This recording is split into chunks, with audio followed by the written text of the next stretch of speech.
Best of 3. I wanted to update the bracket command.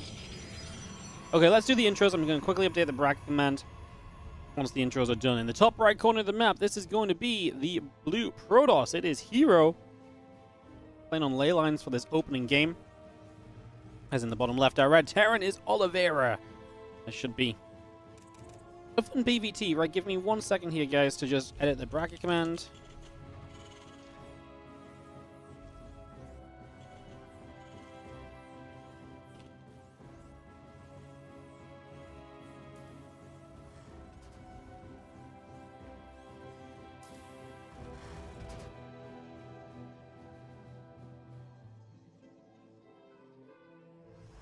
Alright, I'll post that on the YouTube as well. Give me 1 second. Apologies. While I'm doing this, if you're on the YouTube, give the stream a cheeky little like. Appreciate it if you do. We're on 57. We've had 300 viewers on YouTube. I think we can get that up towards a little closer to 100. Place that pinned message, and we'll go back in game. The frames will come back. They'll not be dropping anymore. Frames get capped when you're tapped out of StarCraft. This was a really weird update that they did. At some point, they made it that if you were tapped out of the game, there was a frame rate limit. So if you're tapped, like if I press Alt-Tab, you can see how the game just gets a little like less frame ratey. And that's because the game is capped at a frame rate and you're tapped out, and you can't get rid of that anymore. You can't change it. In the past, you could tap out and the game would run perfectly smooth. You would not be able to know that I was tapped out, you know, trolling people in different Twitch chats, you know, bitching about WardiTV, or whatever I used to get up to back in the day. You'd have no idea. Or, you know, for the most part, tapping out to, like, fix something on the stream or so. Nowadays, you know, because the frame rate just drops instantly, so... I always thought it was a very unfortunate update. That's one of those updates where it's just, like, they added it, probably because it's, like, it doesn't affect anyone other than me and, like, 7 other streamers, you know? Yeah. Exposed update. I just can't. It's just so funny. Like, it literally probably doesn't affect anyone apart from like casters. Because like, it doesn't matter if the game runs at a lower frame rate when you're tabbed out to anybody else, right?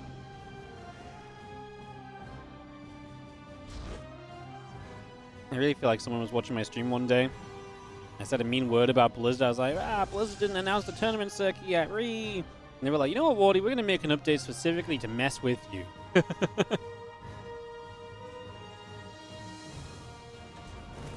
I can fix the frame issue by changing the full screen mode to off-on. Yes, but then I can't tab out. Because then when I tab out, the entire game minimizes and my PC freezes up. So that actually doesn't help at all. The problem is I need to be able to see the screen while tabbed if I'm doing things, you know? So yeah, unfortunately the full screen doesn't help us at all. It's okay. You guys just have to live with the slightest of frame rate drops while I fix brackets and things, you know? I'm sure you guys will manage. I'm sure you'll be okay.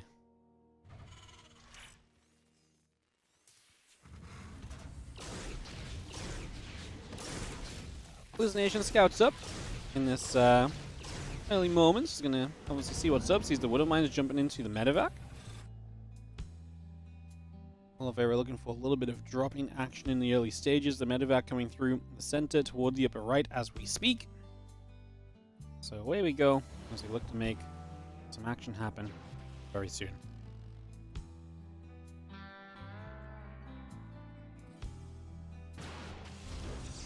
Couple of Stalkers in the sentry. Gonna put some damage out on that medevac as well. 2 more Stalkers on the top. There's a medevac turned back around. Blink still coming through. Nexus producing. Raven, Siege Tank, extra Marines all on the way. Barracks and additional Marines coming out as well. This Rax lifts off from Oliveira. Going to move to the tech lab. And the medevac is still cruising up at an altitude in the top right of the map, waiting to maybe make a play. Will Widow Mines improved, or why does he try and do this drop? Because this is very standard TVP, especially when you can't build Cyclones.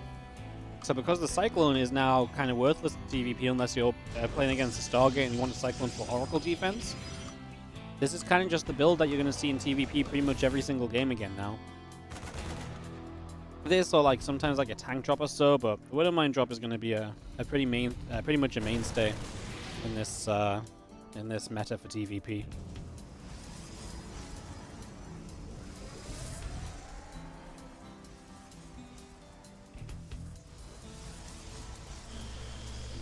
Couple of gates, Morphin in, charge on the way through. And you have a Stim Combat and +1 all coming up, so all those bio upgrades kicking in shortly. And give Oliveira an opportunity here. As you see the Raven work its way around that bottom right hand side.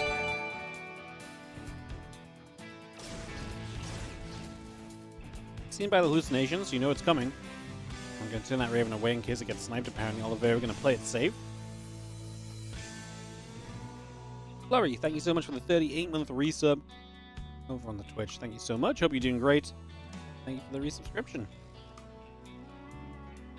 Hallucination gets into the main. Marauder popping out. Bio units starting to make their way out onto the map as well. So a little bit of bio heading through the center. +1 on charge are all coming up. The gateways and a robo facility are building as well.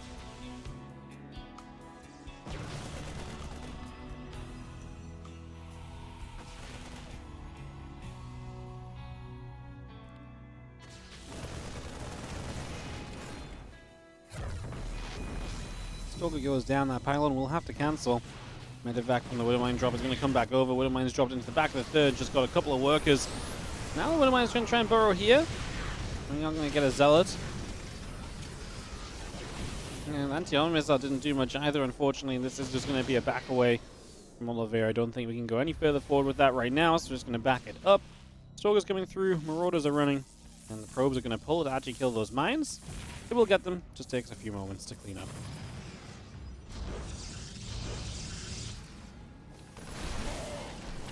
Zealot's going to chase. We're not going to be seeing the siege tank is going to get picked off as well. And a couple of Widow Mines going to retarget. Dead center on those Zealots, and they do actually eat a pretty big explosion. Of course, we'll stop the Terran chase down, but hero's coming straight across the map. Ghost Academy coming through, because of shells coming in, Robo Bay, Prism, +1 armor all producing. The auto turret finally getting into play there, the Raven able to put itself into some usage outside of the joining up and kind of being part of the fight. It wasn't very useful in the fight. Able to do a little bit more harassing at least. Is this EU only? This is on the PTR. The PTR only has NA Central and NA West servers. So this will be played NA West. Korea versus China. NA West is the best server we have on the PTR.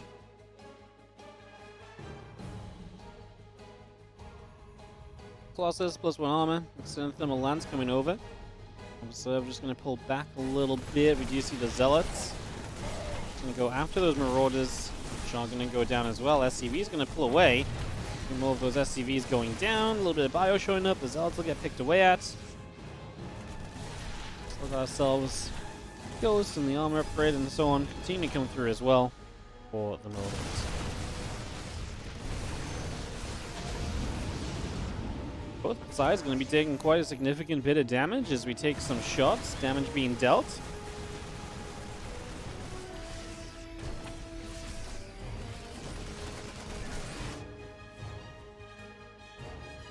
Dark Shrine building. Colossus extended thermal lance. Hero trying to get into small splash. With both sides losing workers, the work count stays kind of fine. Hero's about 10 ahead, which is kind of spot on against a 3-base Terran. That Colossus is very fortunate. It was really in the middle of nowhere and it just about manages to get away. So that Colossus scrapes itself out of trouble. I was genuinely thinking that was going to be a bad time for Mr. Colossus there, but he is going to live through it. He will live to fight another day. 2 upgrades on the way through. Extended thermal lance also coming out. Now Hallucination tries to step through onto the Raven. Raven will take a couple of nibbles, but obviously hallucinations do no real damage, but it will keep an eye on it. Is there any max packs today? No max packs today, unfortunately. I don't know if he lost in an earlier round, because I haven't actually looked at the earlier rounds completely. More likely he just didn't sign up to play in this competition, if I had to make a guess.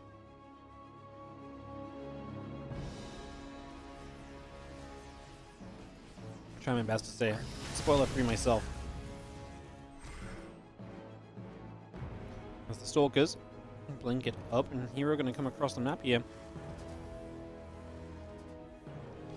Gonna take a little bit of position. This map's such a fun one, actually.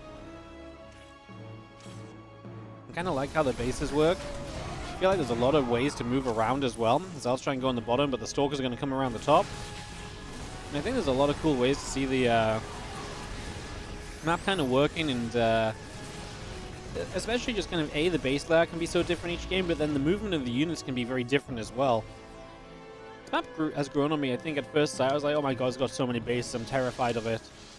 But actually, over time, this one's grown on me.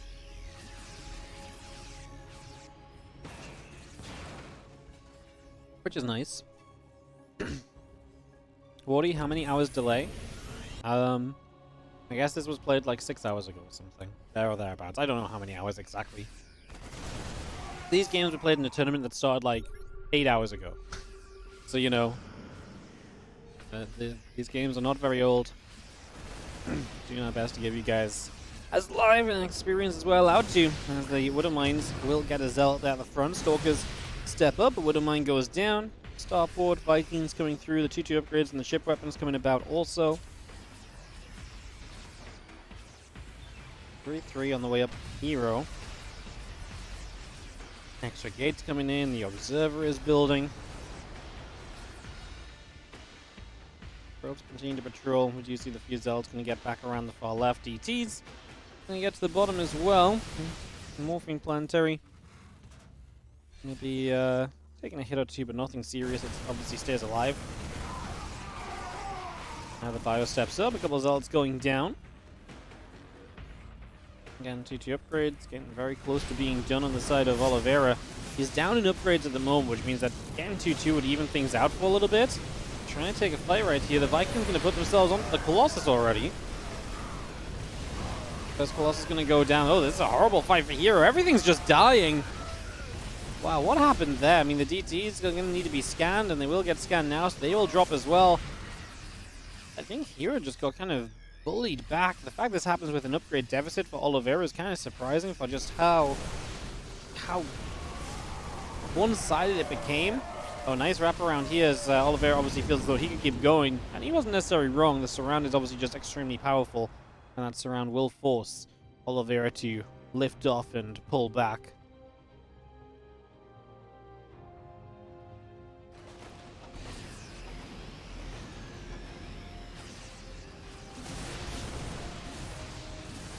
I will fight a couple of Zealots. We'll take hits. 3-3 upgrades continue through from herO. Couple disruptors on the way about. DTs get all the way down to the bottom. Plus 2 ship weapons coming through. Again, Ghosts, Liberator, Marines continue around as well. Extra disruptors and Nexus on the way about as our DTs will go and jump onto this planetary fortress. Swipe 1, swipe twice, swipe 3 times, and it's dead. He did blink in though, which means that the DTs now, their best choice apparently is to turn and fight. And they actually do okay turning to fight. For a couple of moments. I mean, a few DTs died, but they got some units in return. Gets a sensor tower before the turret is done. Now herO's back to the top side, poking around with Zealots as well. They need to keep moving away. Don't want to get them stuck in a corner, as a 5th base is going to come up from Oliveira, as he also reestablishes the 4th base on the bottom side, rebuilds that after it just got lost. Model Disruptor coming through. A couple Widowmine shots will fire straight into those Zealots, so damage being done right off the bat. Now the Disruptors are starting to show up as well. First Disruptor shot is going to hit and clip a Marauder that will fall.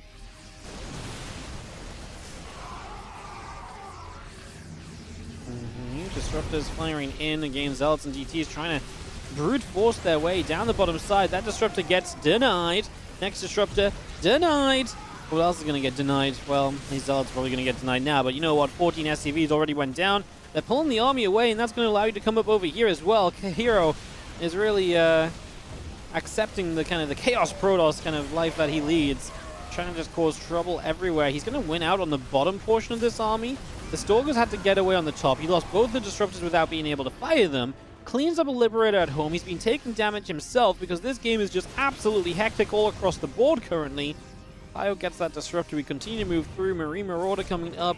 Plus 2 ship weapons coming in. I mean, love that the DT's still there as well. 31 SCV is dead for Oliveira, but he sits at double the army supply of herO. As long as he doesn't eat disruptor shots, Oliveira might just end the game with a shove across the map. And there's not that many disruptors because herO's not doing a great job of keeping those disruptors alive. He is going to have one disruptor shot there, but the disruptor gets very low. It doesn't hit anything in the end either. The split is good, so Oliveira will maintain the extremely powerful army that will work its way through this base. A DT going to show up to force a scan. We can actually walk into the scan we just used in a forward position, or we can just, you know, attack there as well. Scan a second time. Why not?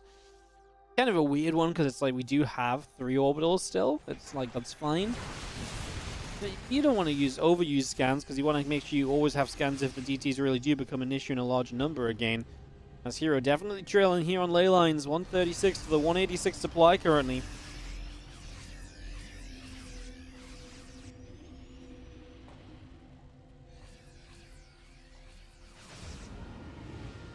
Coming back through, Zalstorger Disruptor coming over.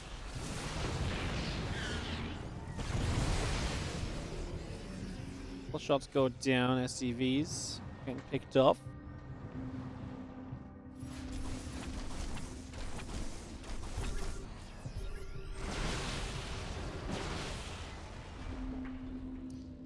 Let's continue to move about a little bit, seeing what's going on here. You see another couple of disruptor shots coming through as well. They're going to try and land also. Not quite going to happen.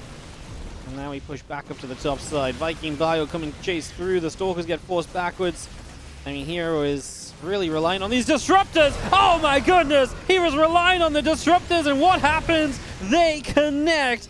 herO shoves a 30 supply lead of Oliveira away, and Oliveira still losing SCVs across the map. A recall to the top is going to defend this Nexus. Did herO just turn this game around? He's continued to do damage throughout this. Oliveira, army supply now, is just going to even out. He's actually going to GG. It's going to completely twist the game.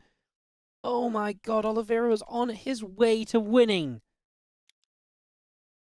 Wow. 178 to 152 supply. He's 50 army supply ahead. Oliveira has been doing this the last few minutes where he's just like, he's ahead. He's basically ending the game.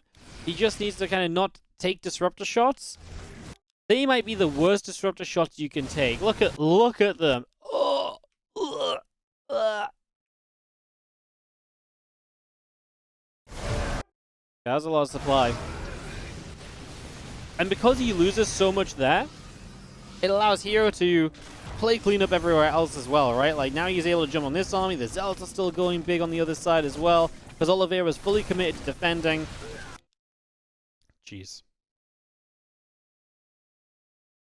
Can you guys first-person view? Sure, we can do his first-person view, and then we'll jump into the next game. Okay. From Oliveira's point of view, guys, he's over here, he's fighting. He's over there, he's over here, and his army's dead. No? Yeah, his army's dead. He just did not see the disruptors. And like, he was there to watch it die. That's even worse. He sees it die. He was there for like half a second. Protoss player who has just disrupted his way to a cheeky game 1 win.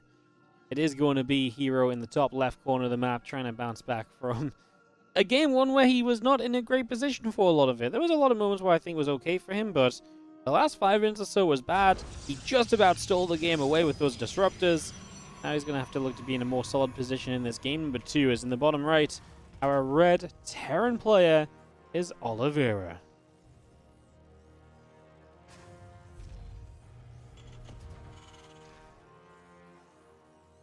Where in the UK am I from? I'm from the northeast. Loving the other answers everyone's giving though. Making me giggle. Inside. Inside? Internal giggling.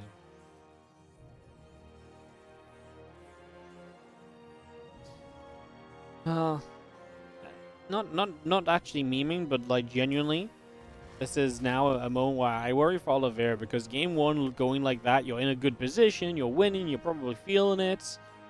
You are able to basically just say, you know what? This is a really good place. And then, boom, you lose the game, and that's I mean, that's just rough.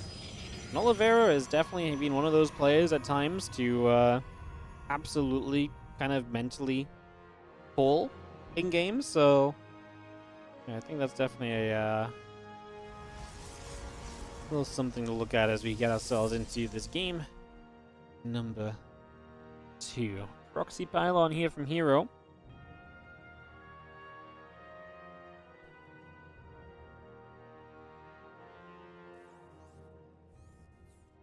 Command Center goes on to the natural. The cybernetics core is building. Reaper Command Center factory all building up as well. We get all of that coming through for the moment.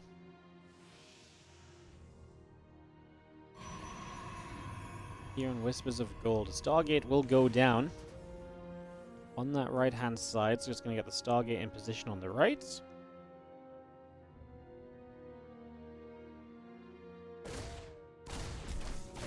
Reaper going to fight, Zealot going to shoot, go back and forth. The Zealot will fire a couple more shots up. Oliveira's time, yes! Renamed, won a world championship. Best rename of all time. Went into that world championship kind of memeing on the name change a little bit. Well, can't go back on that one. Can't go back from there as our Reaper gonna come across. The Zealot gets chased in the Oracle, and the Adept continue through. Warp Gate on the way as well. Here in this second game, the Command Center going to load the SCV in to keep it safe and alive for a couple of moments. Nicely done over there. As you have the Adept moving about, a couple of Marines and a Hellion going to come in and play chase the Adept. That will take some pretty serious damage, and that will be dropping down right there as well. Nice little cleanup for the moment.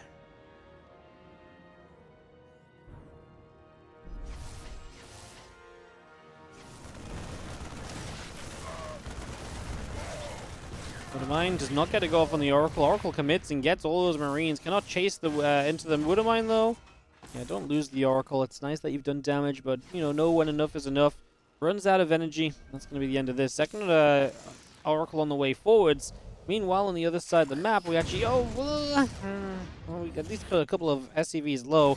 Reaper Hellion doesn't do much. The Oracle will now get that Widowmine and will go after some of the SCVs. Some of them are low, obviously, from the friendly fire of the Widowmine, so we get a couple more easily, and that is going to be that. 3 workers going down. And obviously a bunch of units went down with it as the Reaper currently chasing his Zealot. And they get that kill, and it's going to back away. Now with Void Ray coming out of this Stargate, so herO is going to be able to continue to bring the damage here. With that Void Ray popping in a few moments, Reaper going to jump onto the pylon.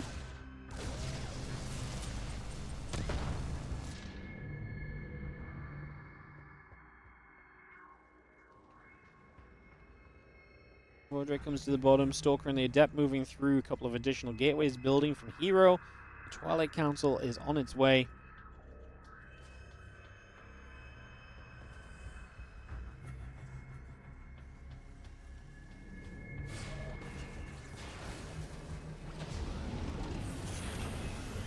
Bunker finishes. Adept moves up that ramp. The Oracle still coming through. Again, the Cyclone, the Twilight.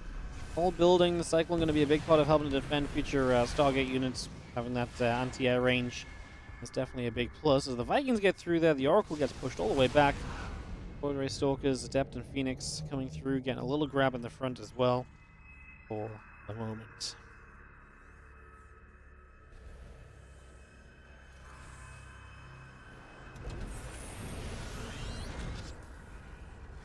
Off the starport and move that over to the sides.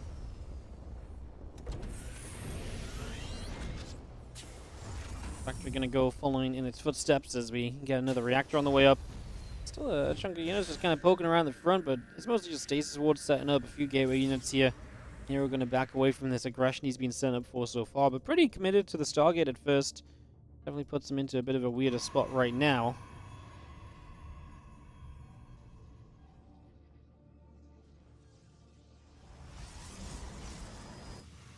Void Ray gathers, the Cyclone coming through, the Adept comes over. Again, charge and +1 attack on the way as herO starts up some upgrades to improve his army, because right now his army is very much so Stargates and some very basic, gateway units. That's not really going to see you through a lot of this game, so yeah, something I think on there as a Stasis Ward. Just setting up in the center. Marauder and the Marine still joining together too. And gather everything up as that Adept will continue to move on through for the moment.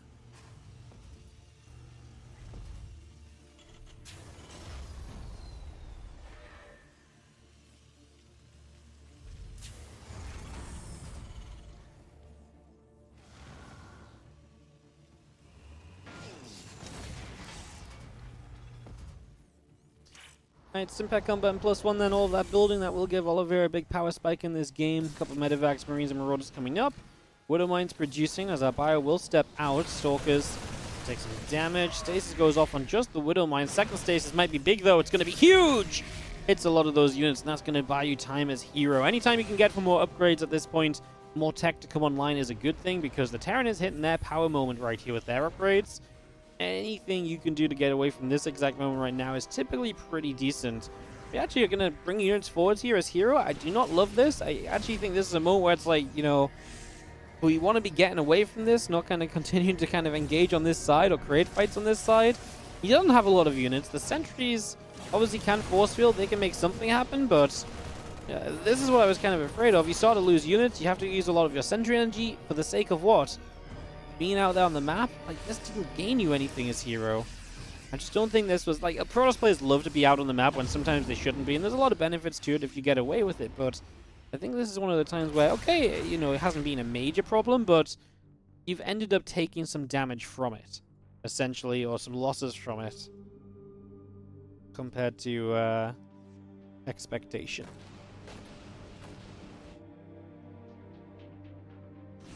Let's do attack, extended thermal lance, and blink. All important upgrades again continuing to come through right now.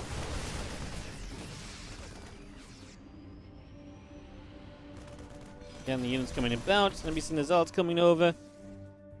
Marines taking damage as well. Since Stasis Ward goes off, catching a Marine.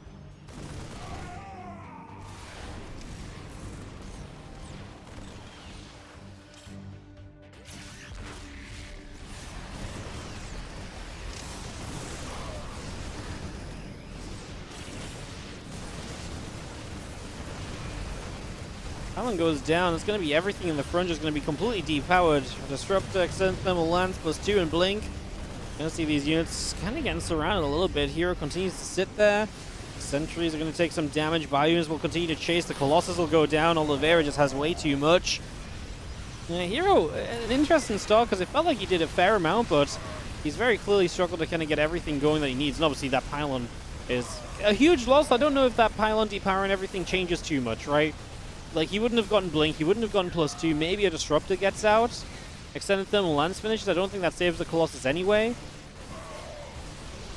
Yeah, that's going to be a little bit too much in the end, as I think we're on the verge of a GG. Oliveira going to tie this up, and we are going to go to a third game. Biounits continue through, a couple Stalkers still going down, Widow Mines coming to the front, as Oliveira is, going to clean up everything. GG's. It's going to be a game 3. Man, Oliveira is going to be kicking himself. If you've just joined us from the Loco raid, welcome everybody. Oliveira was winning game 1, and he took the picture-perfect disruptor shots to the face that lost him 50 supply and ended the game moments later. To the bottom left-hand corner. In this tied-up series with the red Protoss player, herO. His Stargate play just did not quite get him where he needed to be. I feel like almost like did a little bit too much, like Stargate. Then he went Charge, which is fine. But then he went Colossus, and when the opening doesn't go amazingly, it feels like that's a little bit too much, kind of like going from here to there to there. Like, Charge and Colossus don't usually combine, because for Charge to work, you kind of need to be on a lot of gates. But for Colossus to work, you need to get to Colossus, you can't afford a lot of gates. Right? Like, it's this kind of weird conundrum, so I feel like herO did this weird kind of mix and match of units to follow up in that from that start. Definitely a little bit of a funky one. Oliveira in the top right, our blue Terran player, still going to be kicking himself over game number 1. Even if you bring back game 2, you got to think what could have been. Well, that's 2 games now where you've been playing as the stronger player, it would seem. Got to really try and capitalize on those moments, you know. Gotta really try and capitalize on those moments. You can't let those slip through the cracks. As a probe comes in, SCVs will take damage. Gateway about to finish. Barracks coming up. When are they going to put the new patch on ladder? Sorry, I missed that question. It's a popular one. So I'll answer it because a lot of people are probably thinking it, but yeah, no one knows. My personal guesstimate last week was 1 to 2 weeks. So my current guesstimate is within the next week, but there's no guarantee of that. It might be a little bit longer. I don't think they're purposely holding it back for anything, so I think it should just be good to go very soon. Hopefully good to go very soon. If the Cyclone goes into the full patch, that'd be an evil self-nerf. It's not going to go into the patch. They'll just fix it. The only reason they've not fixed it is because updating the PTR is a whole thing. If they put it live, they would absolutely fix the Cyclone. I'm pretty sure it got reported on day 1. There's no way they put the bugged Cyclone live. I actually have that much faith in them. I don't know where this faith has come from, but I have that much faith in them that they wouldn't just put the bugged Cyclone live.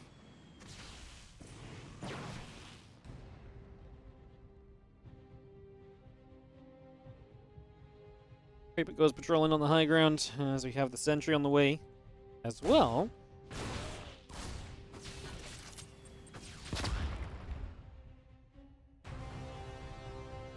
Push that Reaper away with the Stalker. We'll wait to see what the tech structure will be. Sentry pops early.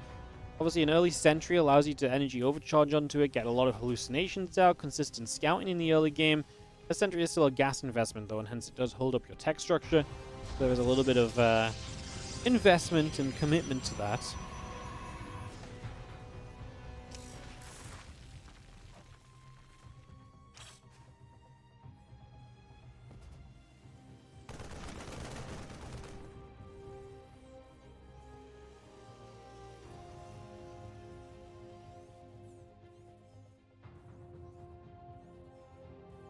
This nation just sitting overhead. Again, Twilight Council building, gateway coming about.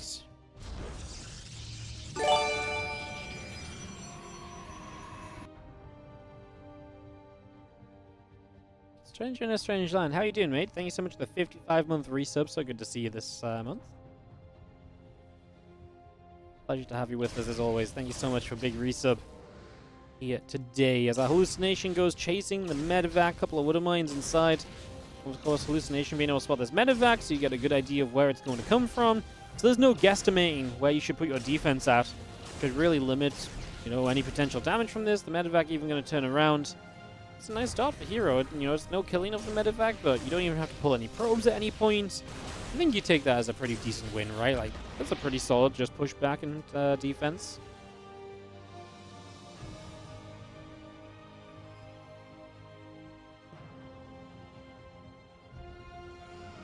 Two Stalkers come to the left side. Yep, he's figured out where that medevac's coming from.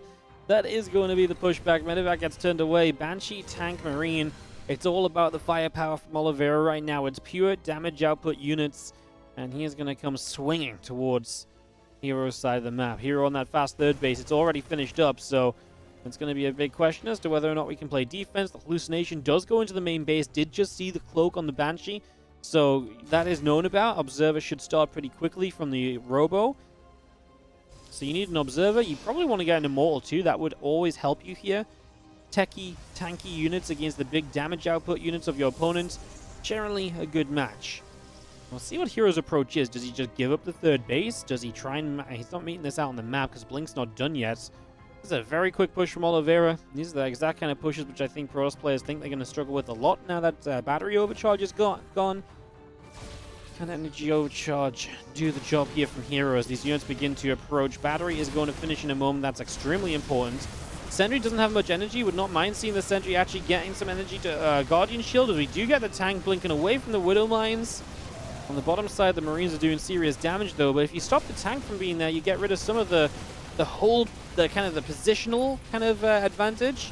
Next Banshee shows up. It flies through a bunch of units initially. Now cloaks and the Observer's out of reach, so we do not detect to finish that off. First Banshee did go down. Second Banshee, like I say, very close to being dead, is going to fly itself toward the main base as we start to play. Sorry, the first Banshee actually came over here. Killed a few probes, apparently. 11 probes going down. These Marines will get cleaned up. This is why it's so nice to have gotten rid of the tank, because Because now continuing to play cleanup is going to be okay. That's something you can handle. New tank shows up, but that's obviously very much so on its own as herO blinks forward, and that is a hold. It costs you 11 probes, but you're still on a third base. You can really pump up the probe numbers now. We're going to recall into the main where we're going to deal with this Banshee that is just going to get one more worker before it goes down. It just drained the battery of energy in the end. And herO will stabilize. Charge coming through, Immortals on the way. +1 attack to accompany this army. And look at Oliveira. Upgrades only just now starting for the bio units, so +1 stim and combat shield are quite a ways off. And that's the commitment that he's made early in this game. He said, I want to play the factory units, I want to play the Banshee, the tanks, the Marines, and just push. By going into that commitment, you delay now your further tech, which is where this game's going to get troublesome. Because now herO has the freedom to, probe above 3 bases. He has the freedom to tech up, get units out. And before Oliveira has the tech to really come across the map with the bio himself, I just don't see what else he's going to really be able to do.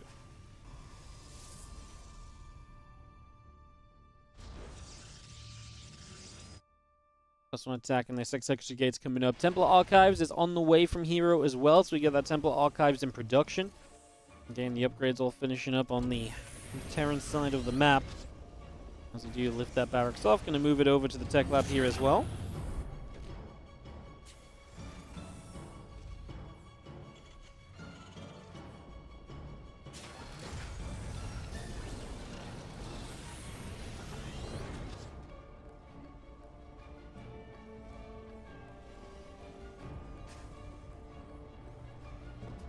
That's going to float to the third base. That's going to be a forward position from Oliveira. Trying to move forward from there. We're here on Ultra Love as we do see the Storm upgrade. Researching now from herO, so he'll get that Storm available to him. He'll get that on the go. See what things are going to look like. Fire spreads out. Whoop. A little bit of friendly fire there. That was an SCV that died. Not sure how that went down, but okay. Prism in the main base, and the Zealots are going to go jumping in to try and do some damage. I love the target of the reactor. It's a really cute way just to deal very good damage very quickly. Reactors are cheap in terms of, how, they're not really cheap. Like, for what they are, I mean, it's only 50 gas, but 50 gas. One of the big things about reactors is the build time. Like, it takes a lot of time to build a reactor, and during that time, the structure can't build anything else. So replacing the reactors is really a pain in the butt. And that takes up some serious production time. So reactors are just very good targets. Like, they're kind of cheap targets to get, but like I say, 50 gas ain't nothing either. And they're low HP, so they die quickly. They're almost guaranteed kills if you've got a couple moments to hit them. A couple SCVs as I was explaining the whole reactor scenario as well. On the tail end of that, we do have the +1 armor still coming through. The Forge is producing. You're just going to send this. I do not even need to commentate that. Pure disgusting storms. The next storms are not so good. Storming your own Zealots is not quite going to be the miracle kind of Giga Brain play from herO. But the first storm was extremely good. As we unload from the prism, we drop straight onto the army. The storms deadly. And like I said, the next storms were just pretty bad. Otherwise, this might have been game right then and there. It's already very good damage here, though, from herO, and he's going to continue to be very happy with that. Ghosts and Libs on the way up from Oliveira. He cannot get to some of those tech units quickly enough right now for where this game is going to. Definitely one more thing to be moving toward as the couple High Templars extra build in. herO just taking a 5th base behind this, by the way. This game is absolutely in his control, as it should be, right? He completely defended against that initial attack. Yes, lost probes, but the investment into that attack to lose everything as Oliveira, for herO to clean up, gave herO that freedom to build workers. It gave herO that freedom to get infrastructure and tech online. And you're seeing the repercussions of that now, that the Terran did lose a lot of momentum in the game with how that attack went. herO has 2 High Templars here. In we go for the Storm Drop on the mineral line. 10 SCVs go down. Unfortunately, it's not that great because the Prism falls, the bunker initially, and then some Liberator shots able to knock it down. 10 SCVs is still pretty good, but like that's a 250 mineral prism. One of the High Templar died. That's definitely not like perfect. So we are going to dive through here again. Siege tank goes down pretty quickly. The Liberator Siege is going to help to push a couple of those Zealots away. Another Storm comes in. Feedback's coming through. The bio going to try and close the gap on the rest of that army. Trying to move through there initially as a couple more shots coming about. +2 attack halfway done. The Ghosts are building. Medevac's producing. 10 additional Zealots on the way here from herO. All of that coming through as the Archon coming online, the Immortal coming up. The Zealots are going to get there to swipe their way through that bunker for a couple of moments. Bunker will die. Now some more storms. Bio units taking damage once again. Knock down the cooling tower to put some rocks in the way. Try and slow down this herO offense. And, you know what I'm saying? It's all about herO. The supply isn't bad for Oliveira. It's just I have no faith in his supply. Maybe this Liberator can help out. Zealot's getting in reach. I mean, Marauder's just dropping down dead.